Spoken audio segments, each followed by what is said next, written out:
بسم الله الرحمن الرحيم.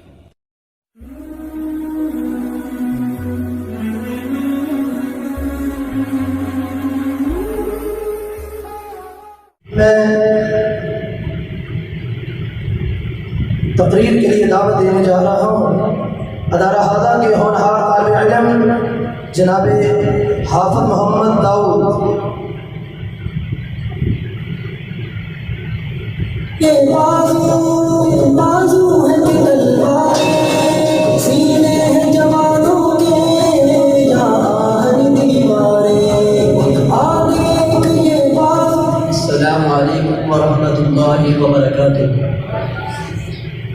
نحمده ونصلي على رسوله الكريم اما بعد فاعوذ بالله من الشيطان الرجيم.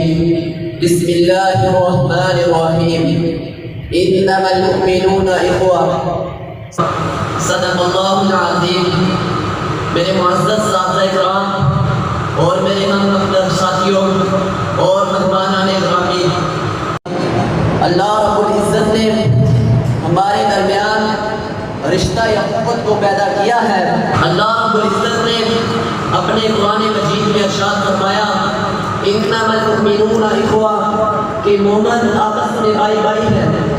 محترم سامعین، اللہ رب العزت نے ہمارے درمیان رشتہ اخوت کو قائم کیا ہے.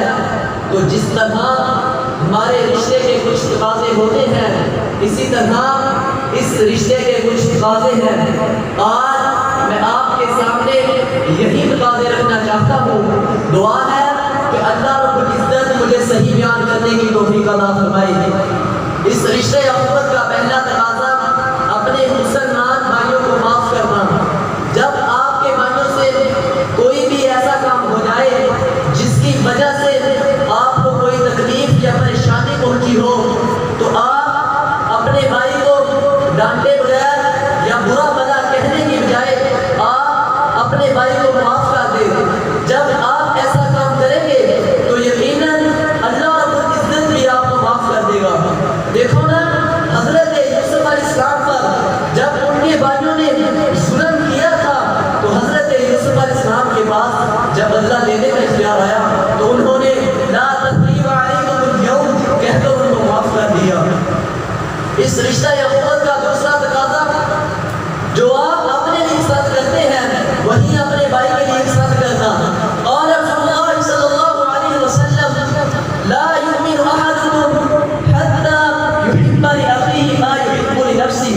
رسول اللہ صلی اللہ علیہ وسلم نے فرمایا تم میں سے کوئی مومن نہیں اس وقت تک جب تک کہ جو وہ اپنے لیے ساتھ کرتا ہے وہی اپنے بھائی کے لیے نہ کرے.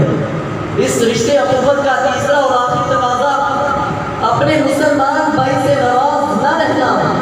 قال رسول اللہ صلی اللہ علیہ وسلم لا يحل لمسلم ان يهجر اخاه فوق ثلاث. رسول اللہ صلی اللہ علیہ وسلم نے فرمایا کسی مسلمان بھائی کے لیے یہ جائز نہیں